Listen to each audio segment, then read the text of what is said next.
Thank you so much for joining me today, Sneha. So for those who are watching who may not know you, do you want to give a bit of an introduction into yourself? Yes, sure. So I'm Sneha Shah. I lead SEI Next, which is the innovation arm of SEI. And my job is to think sort of 2 to 3 years ahead of where the company is, and also sort of bring things back like the AI strategy into the building and sort of help us figure out context and where it's going to apply to our business. Okay.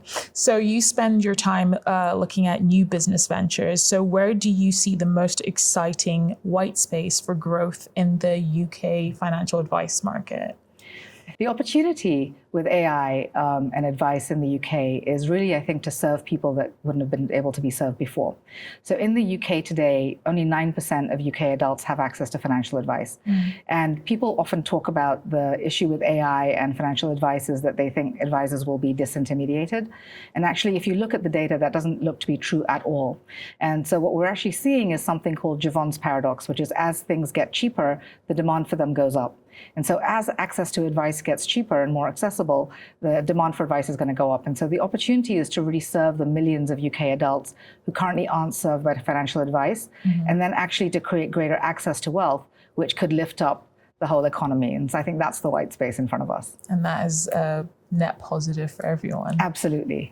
And since you touched on technology already, with rapid advancement in technology, how should traditional firms balance buying versus building their own tech stacks to stay competitive?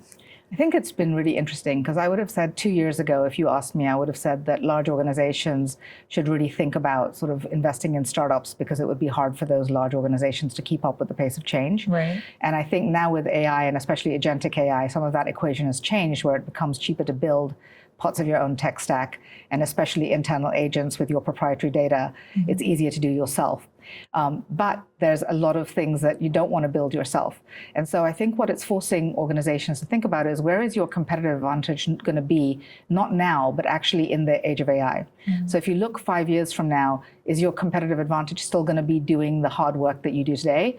Or is it going to be more your proprietary data and the ecosystem that you work with? And if it's the ecosystem and the data, then how do you make sure that you're building those things? And maybe you then buy or partner with the things that aren't going to be your competitive advantage. And that's the way we're looking at the world as well. We're sort of thinking about things that are not our competitive advantage. Like we think client onboarding, for example, is an amazing thing and it needs to be done faster. But for SEI, that's not going to be our competitive advantage. Our competitive advantage is going to be access to the data, and it's going to be the relationships and the people that we serve. And so we're investing in building more there ourselves directly, and on things like client onboarding, which we believe that there are providers who do an amazing job. Like we've just invested in a company called Avantos. We're actually leveraging them to do that work for us. Right, right.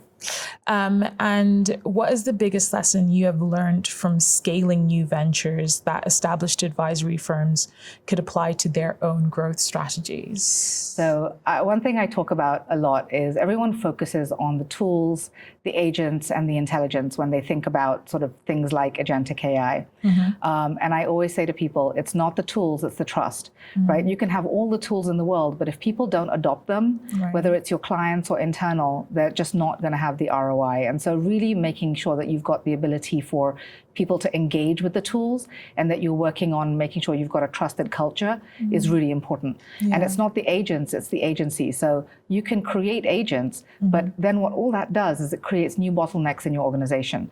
So if you're automating one part of your process, you're creating a human bottleneck somewhere else in your organization. And so you need to give those people in your organization more agency to be able to make decisions faster so they don't become bottlenecks.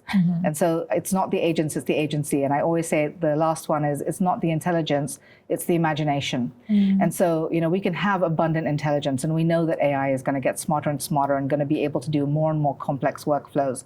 But what it can't do is reimagine your business and what your new competitive value is going to be. And so only you can really do that by looking at your business and thinking about, if we had abundant intelligence, how would we reimagine this building and what would we do differently? And so I sort of really talk to advisors about, like, how do you reimagine your building? How do you think about what your role is going to be in the client's life once intelligence does a lot of the things that you do today, once you've actually got a lot of agents in your environment, and when you actually have a lot of tools accessible to you, leaning into what advisors are really good at, which is the trust, which is the agency, and which is the creativity that they bring to their clients, I think that's going to be the new competitive edge. For sure. And finally, with working in an industry that is just filled with regulation and spreadsheets that can sometimes be monotonous, why are spaces like PIMFA's Women's Symposium so important? I think when the world is moving fast, it's really important to get together with other people and learn fast. And what we're seeing is, in this current age of generative AI and tokenization and quantum technologies, things are moving very, very fast. And so it's very hard to know how to do that by yourself. Yeah. And so PIMFA's created this unbelievable space. And truly, it's such a tight-knit community. I really love it. It's one of the highlights of my year to come here every year. But they don't just help the audience who are coming here think about what the actual trends are. They're actually helping them build the tools they need to thrive in this era. And those are personal tools, they're business tools, and their networks. And so I think that's why it's important that we have communities and associations like PIMFA and have people able to get together and then hopefully thrive together. Definitely. Well, thank you so much for sitting here with me today and speaking with me. And I maybe hope to see you next year. Yes, definitely. Thank you so much. Thank you.